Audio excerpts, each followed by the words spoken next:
can I just say, Paul, we're recording, aren't we? We are. I'm just going to say to the viewers that Howard is extremely smartly dressed today. That top is amazing. It is. This is pretty Thank you very good. much. Fully sustainable, Can I'm I just sure. can I just tell you, I did a bit. But it is, and I bought it from a charity shop. Nice. Sorry, both hands. There you go. Absolutely. Yeah, absolutely. Yeah. Oh, yeah. Sorry. Yeah, absolutely. Anyway, look, What's been happening recently, Paul? Well, let's get here and have a conversation about what we're going to talk about. So my name is Paul Harvey. I am a podcast host. I'm a coach, and I help people put their life back on track in this really strange world they're in. And I have my friends here who know so much more about sustainability than I do. So I'll pass you over to Gavin from Sustainology UK. Tell us about yourself, Gavin, and what you do. So if I repeat myself and say, I'm Gavin from Sustainology UK, Well, no one's heard that before. No one's heard that before. What do? I am a sustainability consultant. I'm currently working with a company to do science-based targets, which is basically projecting a target to lower their carbon emissions over the next 5 to 10 years. And apart from that, I have a very exciting project on the go, which I'm, like Howard, not allowed to talk about. Can't talk about. I was talking about this sustainability. When people are involved in it, there are times I just can't talk about it. Yeah. Howard, how are you getting on, my friend? Hi, I'm very well indeed. Thank you very much. I'm Howard Gunstock. I'm CEO of a company called Carbon Capture, and we grow seaweed to fight climate change in a circular ecology business model. Mm-hmm. And you have your lines in the water, and is anyone watching them? I'm watching them. I'm so excited about having lines in the water. It's unbelievable.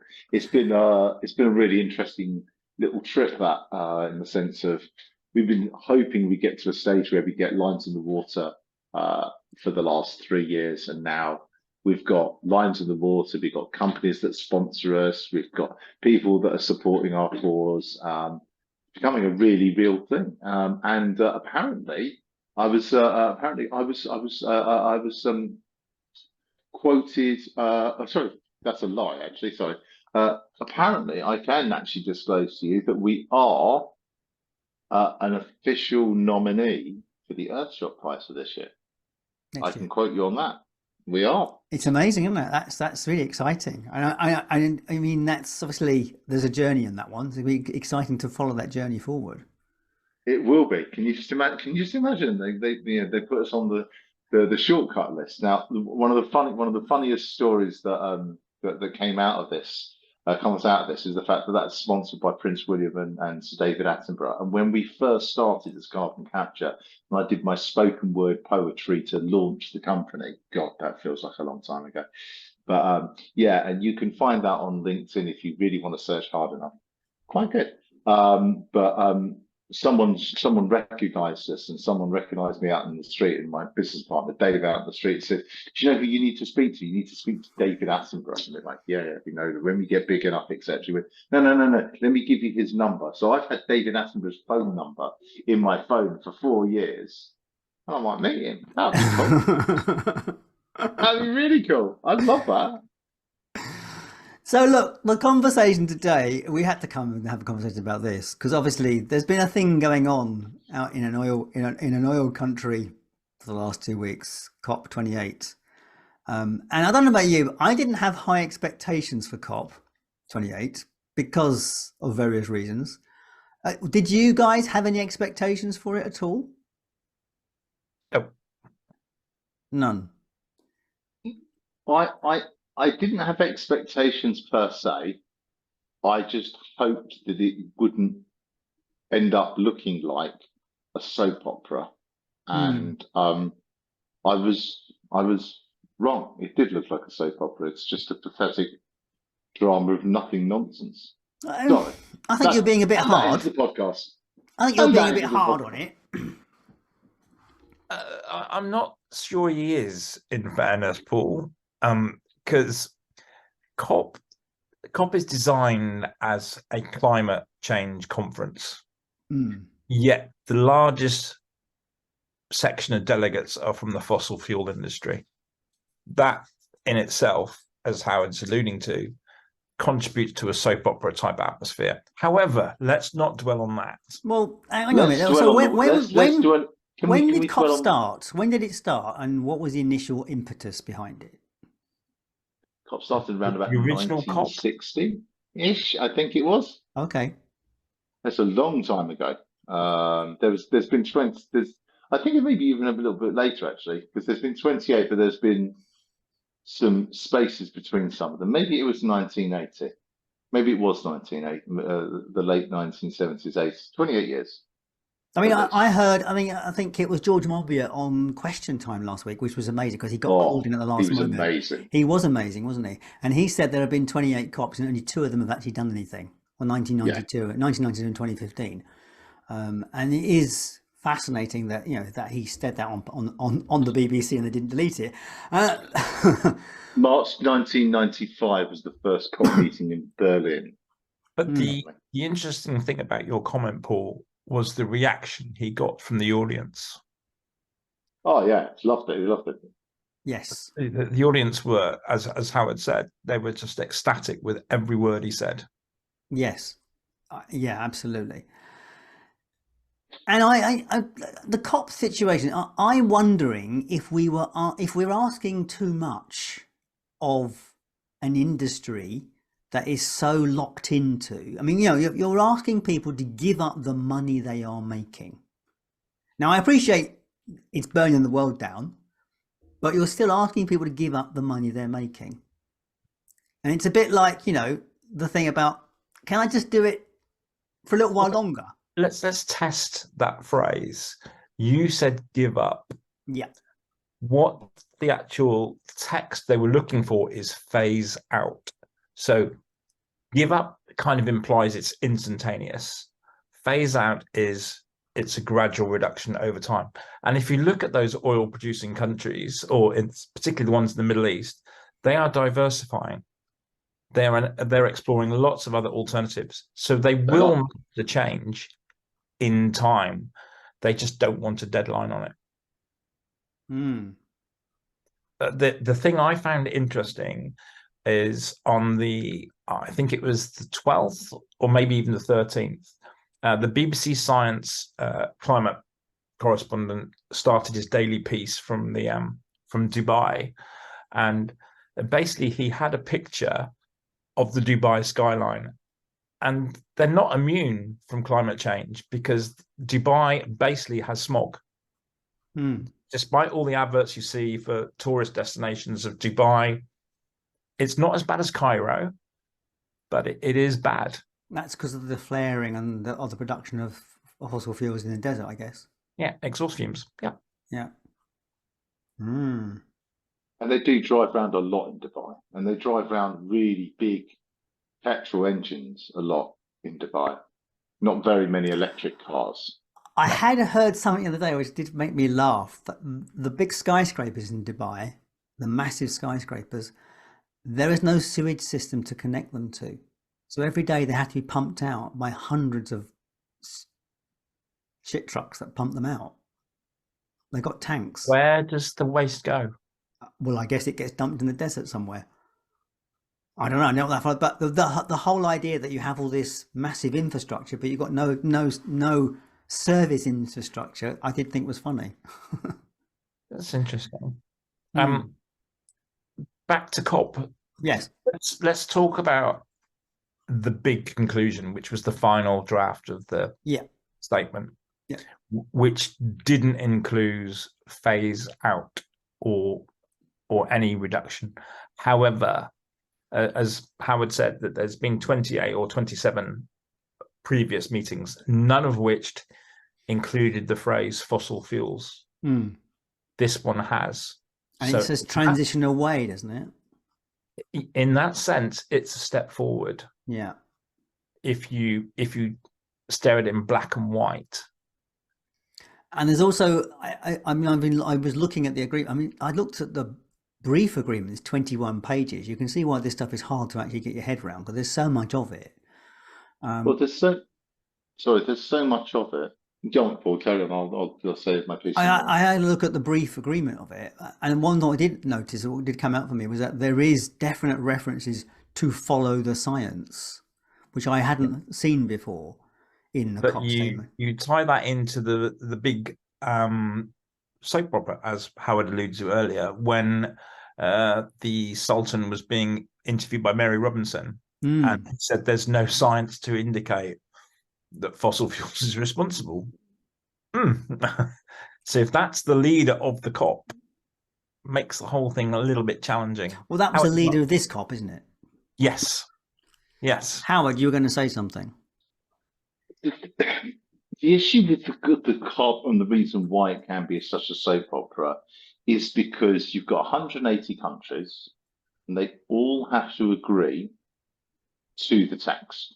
Now, if one country doesn't slightly agree because their prime minister or elected leader, etc., says they want to keep that piece in, then that whole thing needs to be renegotiated again and again and again and again. The wording has to change. So what you end up with is always going to be a watered down version of what is needed, because the rules to be able to engage aren't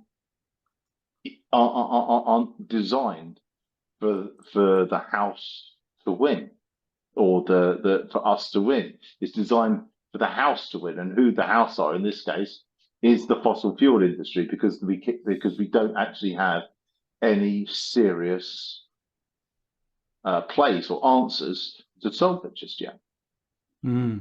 I think that's correct. And unfortunately, that's the weakness of the politics by consensus.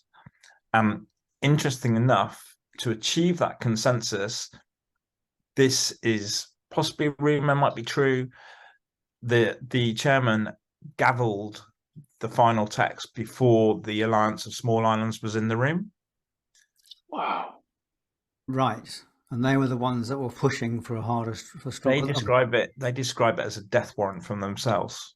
They weren't going to object to the final text. What they did was they basically stated it hasn't gone far enough. Yes, I saw them talking in the plenary actually about it.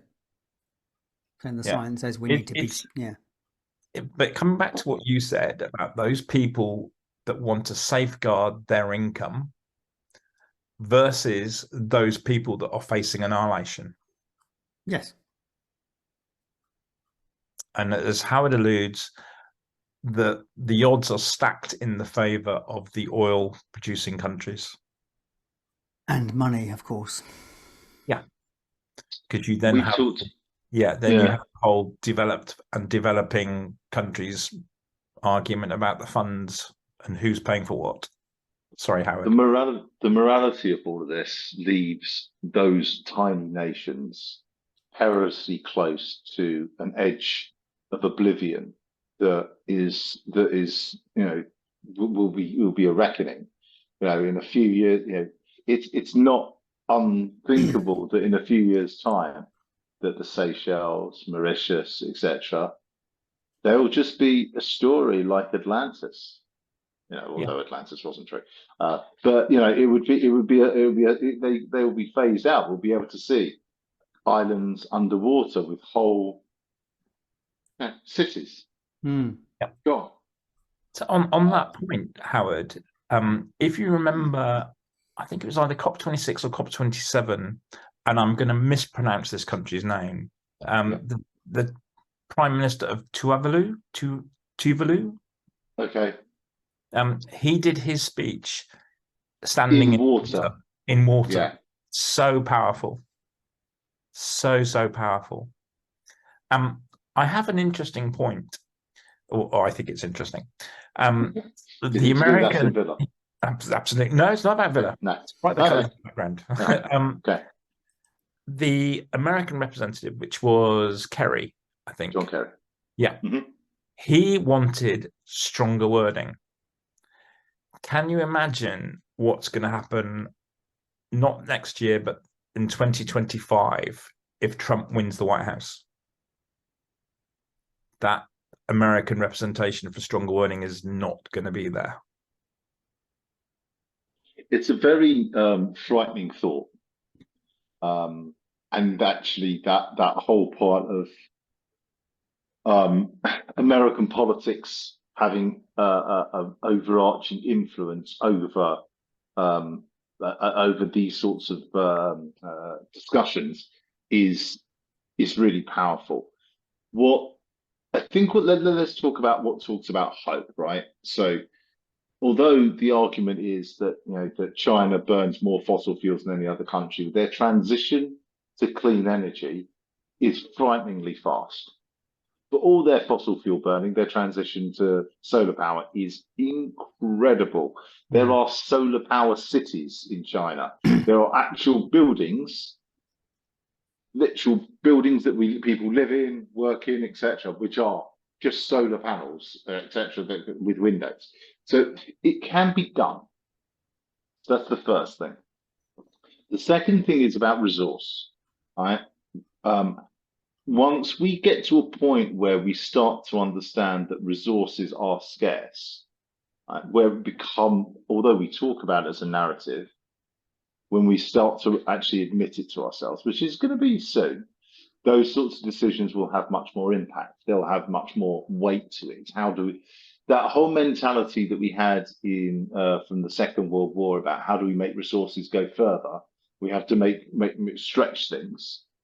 That's going to come back into play. It's going to be very, very uncomfortable, though, because we've passed a psychological point where we've got used to the luxury of having things done for us, the life being made easy, and actually having to work hard is a mindset shift, and that many aren't prepared for, which is actually brings us back to the point of COP, which is that the countries that aren't prepared to have the firmer text are the countries which really don't particularly want to work hard for this, or don't feel they have the need to work hard for this. And when you put that on the same page as oil producing countries and oil companies, that becomes a very, very disproportionate way of excluding those that are most vulnerable. And the reason why those that are most vulnerable are at risk is because really those countries don't really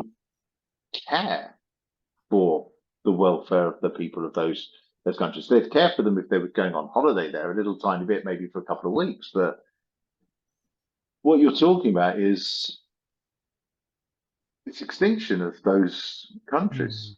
They're gone. Mass migration. Yes, and that in itself is another problem. If the people think that the situation in Europe at the moment in terms of migrants coming across is bad, just wait for a decade.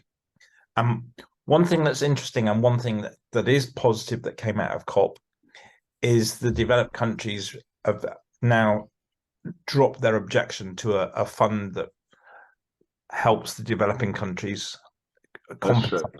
Yeah, there's a shock.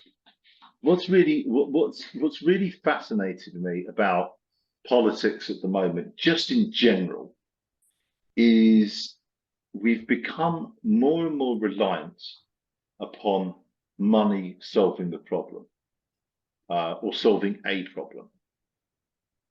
So, actually, let me give you a little analogy or a little story to sort of go with this.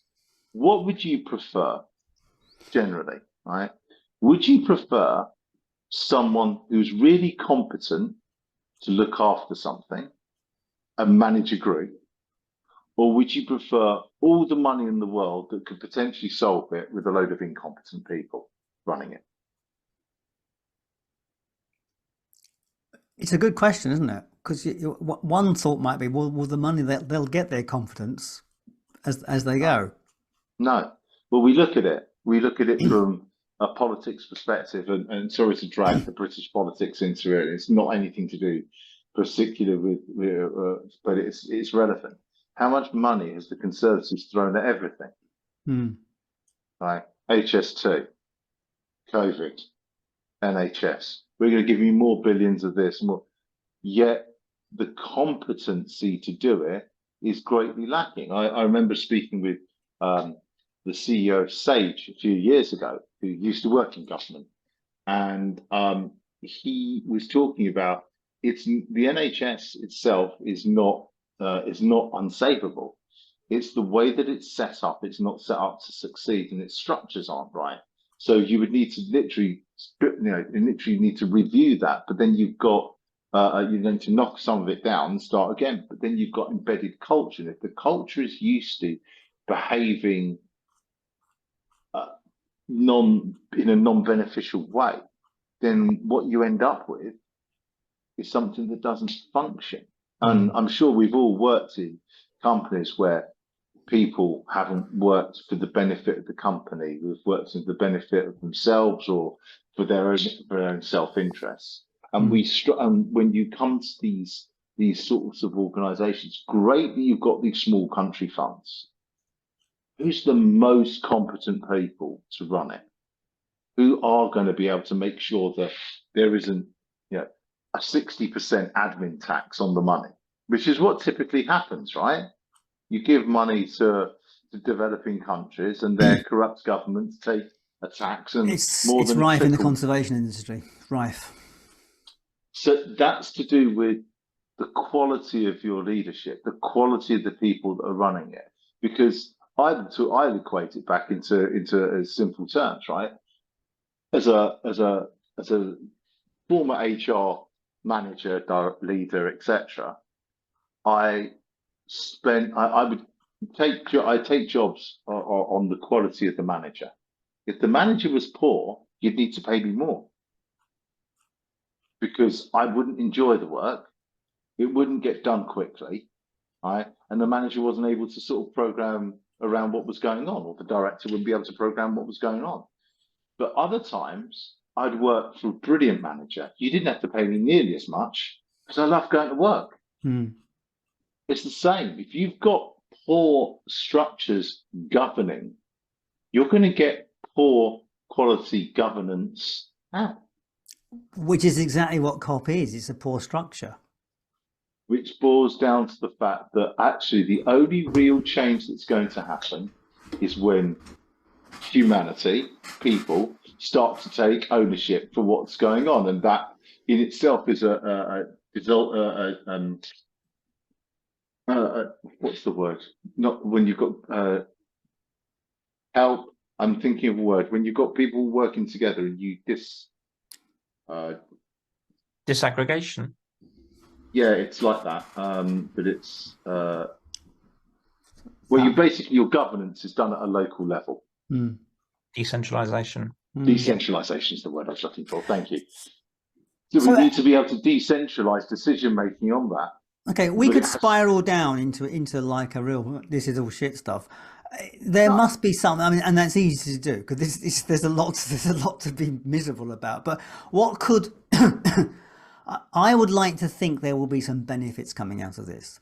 I would think that because of the stupidity of COP, it will make people go, I've got to do something. It might make people stand up and go, maybe I've got to do something. Yes, I agree with that. And there is something good coming out of COP because fossil fuels has now finally managed to get into the text. Yeah, that's a positive. Yeah.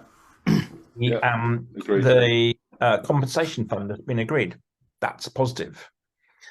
However, has that gone far enough?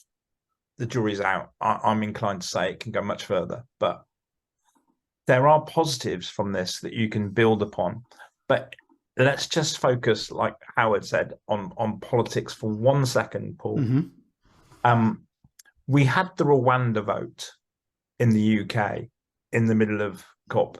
We sent the MP that was responsible for climate to Dubai. That vote was so important to the government that they flew him back to London to vote, then flew him back to Dubai. That's not climate leadership. No, that's politics. Yes.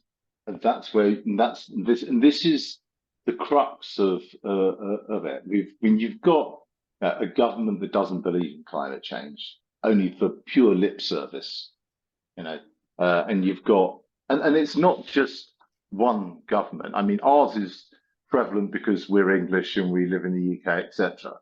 But you know, I'd wonder how many representatives of the new Argentinian Premiership went to COP, or how much more other than John Kerry, who is a staunch climate advocate, has brought, aside from his people, because Biden's done some very interesting things, and Lula from Brazil, which is fascinating. So if you haven't seen what's going on in Brazil at the moment, the day after COP, they've got oil field sales, but they're not cutting down the Amazon. That's how Lula got in. They said they were going to stop deforestation in the Amazon, but they're prepared to drill for oil in the Amazon because it's oil rich. Yeah, something like some ridiculous number of licenses over sizes of fields that are big as some of our counties. You know, huge spaces. So the decision on making these things is now in the hands of people taking real sensible steps. And what the thing that really has come out of COP was actually something, I don't know if I can sort of veer into this topic, but the positive that's come out of COP is that actually now you're starting to see climate scientists and comedians explaining climate science on such a scale that even if you don't believe in it, you can hear, you know, a précis, a really nice short précis of logic against the denier retort, which finally is something that we're doing. Well done to those guys. You know, they've the climate science breakthrough guys. Phenomenal. For reference, for those people who are watching this, Howard's referring to the Mark Maslin and Joe Brand video. Yeah, climate science. There's been a few. Yes, there's been a few actually. Oh, and yes, yeah. Coleman did one as well. Olivia Coleman. Yep. Yeah. So she did some fantastic ones. But there's actually been quite a few. Jonathan Pye did one a year or so ago, which is brilliant. There's been a few of them. Yeah. So if there is a degree of cynicism around what COP can achieve, what's the alternative? Is it, as Howard's saying, the people rise up and change the system? Not in so many words, but what do you think, Paul? I'm wondering if it will spur people to take action themselves once they see that their government's not taking any action and they can see how serious it is. But it's only going to be the people like us who are the converts, because while the 25% or whatever percentage it is sit on the fence or don't believe it, and they will look at our governments and they go, well, yeah, it can't be that serious because these guys are doing nothing about it. I do wonder. I mean, I've got several friends. I've got family in who are visiting the other side of the world at the moment because they've got kids there, and they do that every couple of years. I've got friends who are going to Oz for Christmas. I have someone I know in my sphere who regularly commutes from New York to London twice a month, sometimes 3 times a month. You know, I have a lot of people that I know that don't. You're very well aware of people at the extremes, aren't you? But there's also probably a lot of people that don't move around a lot. Yeah, you know. There probably are, but I guess I don't see them as. I guess yes. I guess it's the ones. Yeah, right. Yeah, I guess there are people that do nothing like myself, don't go anywhere. Yeah. So there is some sort of balance, but what comes out of it is this: there is a general sense of, and one of the reasons why I like COP happening in November is that there's generally a sense of reflective thought that goes into that Christmas period that gains more and more traction every year. Right? The fact that they've made it comedy this year because of the Saudi Arabia, okay, that brings it into a sharper focus of what the development is. But there's much more there feels like there's much more of a real strength in unity in the climate science and climate change sector that wants to take action than not. What we've started to see in the last couple of years are contracts for businesses that are not happening because the companies haven't got ESG policies and plans in place and net zero policies and plans in place.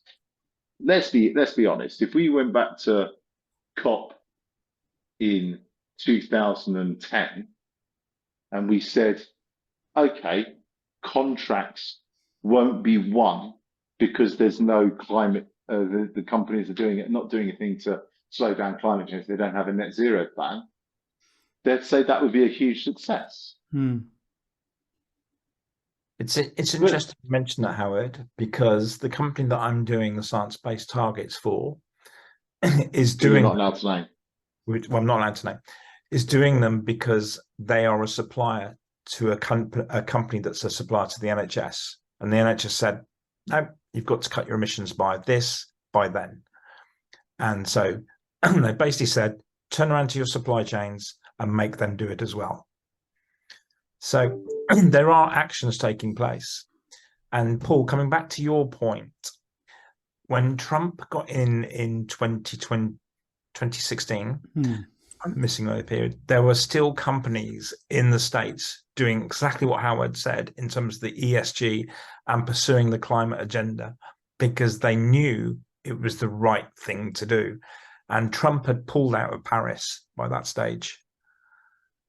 But those companies still progressed. Well, they also want to sell outside the US, so they will need to have those things in place for outside sales. They will need to, but there's a difference between having to do it and wanting to do it and being part of the solution, right? So you've got a very interesting conundrum where people are being forced into it, and the first few periods of time, the change is going to be difficult. Do we all, and there are some very similar analogies, right? If you drive a car now, it would shock you if someone got into a car and didn't put a seatbelt on now, right? Drink driving's the same thing, isn't it? Yeah, drink driving, right? It would shock you. Smoking in nightclubs, smoking in buildings, you'd be shocked. But those significant changes have happened because of a number of different actions, right? But this and doing the right thing is going to be one of those things. One of the things that I like about the human species is overall, human development does develop. Morality does, the right and wrongs do eventually will out.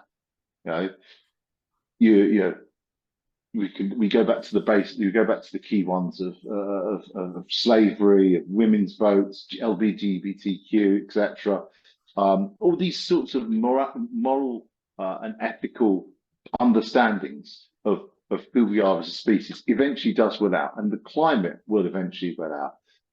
The key question is, will it will out before we are an endangered species? Because we have other more pressing issues, like we discussed in the previous episode about population decline, food security, the amounts of livable space that we have, air quality. These things are now going to be critical mass. And what makes me laugh when we talk about COP is, do you remember that that bit of artwork which was called Politicians Debating Climate Change? Was it these guys standing in water? Yeah, they're just their heads above them. Yeah. They're up to their necks in water. Yeah. It's interesting you touch on that, because those people in the sustainability field, like the three of us, refer to the poly crisis, which is a multiple crisis, obviously, that includes the name. The COP at the moment is very carbon focused, although, well, actually literally carbon focused, because methane didn't even get mentioned in the final text. So the COP itself, it tends to focus mainly on the greenhouse gases. I don't know how methane escaped. There is a separate COP for biodiversity, but it never gets any coverage. But as Howard's alluding to, there's other crises coming along, and they're all related. Water scarcity is a big one, particularly because the planet is warming up, water's reducing. We talked about the Aral Sea months ago, and that disappeared, and that was due to man trying to irrigate some unsustainable crops. And there's crises all over the place, without being too depressing. And until we actually focus across the piece, we're not going to make a huge amount of progress. Which is where the work that you do with ESG probably is broader. ESG is a means to solve it, but as Howard knows, ESG is not exactly the solution. Just looking at what's your company, what impacts it has, is potentially a solution. I was listening to Dr. Victoria Hirth the other day, and most of the stuff that I've learned under GRI, which is what I'm qualified in, talks about double materiality. And the logic being is you've got a 9-box model, and you focus on those risks that are in the top right-hand corner, which is the very high for you, very high for your stakeholders. Does that mean the risks elsewhere on that grid aren't important? Dr. Hirth was basically saying they're important. You should also talk about them.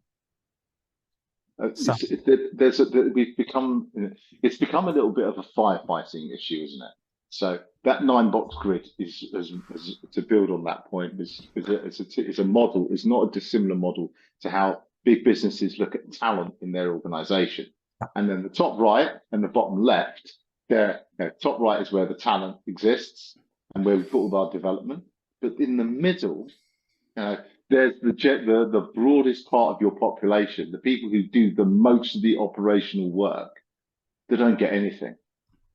You're absolutely certain you want to get rid of the bottom left and people that are underperforming. But the people who are doing the majority of the work that really need to be treated well, they don't get any love. And that's the same thing. We've then got into this firefighting mentality that we've solved, that we'll look at a big crisis and move from crisis to crisis to crisis. And it's depressing. That is depressing. The fact that there is no overarching thought process that when you're looking at all of those things collectively, we don't have the intellect and capabilities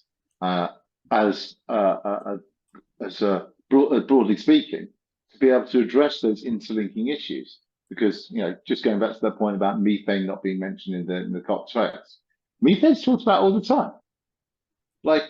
It doesn't take much to talk about the farming industry and etc. But those things, you need someone who can think in or people that can think in such a broad sense to pull it all together. And we've become really, really good at specializing in very, very, very niche things. The discussion that you can have is that the human brain for the last 500-600 years has shrunk in size because we have less and less things to think about. Look, I think we need to wind this up in a way that kind of supports people, because obviously it seems pretty obvious that we all agree we didn't really expect much from COP. We got a little bit more than we expected, which is quite nice.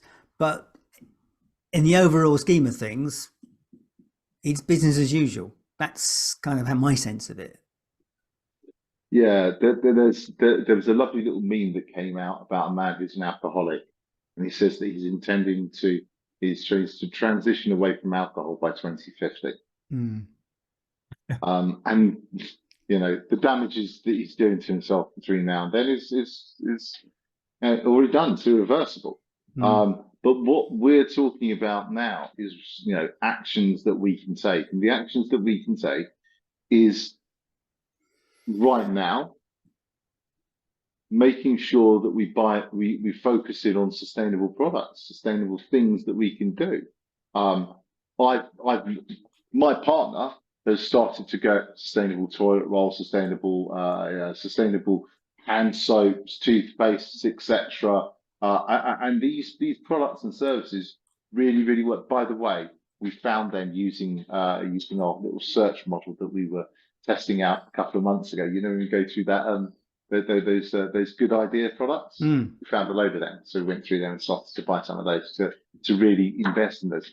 And the thing is, it is an investment. It's an investment in our children's future, and for all the little micro actions that any one of our listeners might take, they are the actions of a leader, and that's the first steps, taking some good positive steps into making a difference. Because if you're doing it, others will do it. To emphasize that point, and to emphasize the urgency of the case, apart from the fact we have the colors behind me, and we know that they are turning red and probably will go black very soon. On that point, COP did notice, as part of the global stocktake, that we need to reduce our emissions by 43% by 2030. That is horrendous. That is a huge challenge. And Paul, back to your point about if governments do nothing, who can act? It is, as Howard's alluding to, the businesses. It is the people. I did like the fact that there was a declaration to quadruple alternative energy and to there was wording about efficiency of energy and energy usage. Yes, as we've talked about all the way through this, the COP text is never ever going to be ideal. The to your point about transitioning to renewables left loopholes for carbon capture, not yours, Howard. Also left a loophole for natural gas as a renewable fuel. Don't know how that works. With carbon capture. Escaped. Yeah, methane escaped. So it's never going to be ideal. So if people are of the opinion that COP will actually be the answer, I'm afraid it's never going to be. It's not the panacea, is it? It's not the silver bullet. No. The silver bullet is taking reasonable action by reasonable people. That's the first stage. The second thing is helping other people understand their journey, getting products and spreading the word, because that actually makes them. You know, we're a brand associated planet and species. We love it. So if we can find something to latch onto, that feels like a good idea. And the last piece is to make sure that you're doing, you're leading as the way that you want others to see you. You know, we don't always get it right. That's allowed. We're allowed to fail, but not learning from our failures that multiple times. That really isn't the right thing to do, and we need to really start to bring that into focus. If anything that we can take from COP is that there are avenues that all of us can take that are over and above what the standard, the benchmark, which COP is meant to be, actually is. You can always do more. They set a minimum threshold. I think that's right, Howard. I think, in summary, Paul, COP gives a general direction. The general direction is we have an agreed text. We've finally got fossil fuels in the text. It's a direction that we can build upon, but we have to build upon it as individuals or as businesses. And I think it's not trying to excuse them from their responsibility. I think it's very difficult for organizations and for politics to make these steps. And politics can only go where the people will let them go. Because if they go too far, they get voted out. Yeah. So the whole thing is a balancing act, and there's also finance involved. So politics are put in place because there's money helping them get there, and pissing off the money is never a good way to stay in politics. So the whole thing is so interconnected with, like, maintaining their votes, maintaining their funding, and this sort of stuff. It's no wonder the whole thing gets tied into a knot. For sure. And we just need a new system. Well, how do you get a new system? And we the people have got to build it, and I've no answer to that one. Maybe that's a conversation. I don't think we need a new system. I think and I'll go back to this point. What we need is people with common sense making smart decisions, not based on the lowest possible financial jargon. But is that Howard's common sense? I think that might be Howard's. Because if you talk to Donald Trump, he would say that's not common sense. You see what I mean? It's like, how do you define common sense? Okay, well, if I talk to Donald Trump, it would be common sense, because he would say the money that he'd be saving would go into his retirement fund. So absolutely is. And this is the planet's this is the safeguarding the planet's retirement. So if you go down that route, Paul, is a market system the right way to run the NHS? Coming back to what Howard was saying earlier, the NHS to me should be based upon outcomes, better health, more people being treated, whatever. It shouldn't be financial in any shape or form. The market has never been good at pricing in externalities. No. That's not a good place to leave it. Let's just leave it. No, the good place to leave it is about happiness. Yes. So there are, we can start to look at happiness and nature as a decent metric. And when that starts to become a conversation starter, that's when we start to make progress. And the beautiful thing is, there are good things happening. There's companies like yours, Howard, that people are coming forward and giving you money to go and say, do this. Gavin, you've got the same thing happening to you. People are saying, help us move in the right direction. So there is good things happening without even COP, isn't it? I agree. And if our viewers want to actually see something in place, in action, at scale, look at the history of Costa Rica. It is phenomenal. It's carbon positive, and it's just regenerating so much. And it's a deliberate political policy. That's a lovely place to end it. That is. Thank you so much, guys. Always great to talk to you. Next time. Come on the villa. Sorry. Sorry.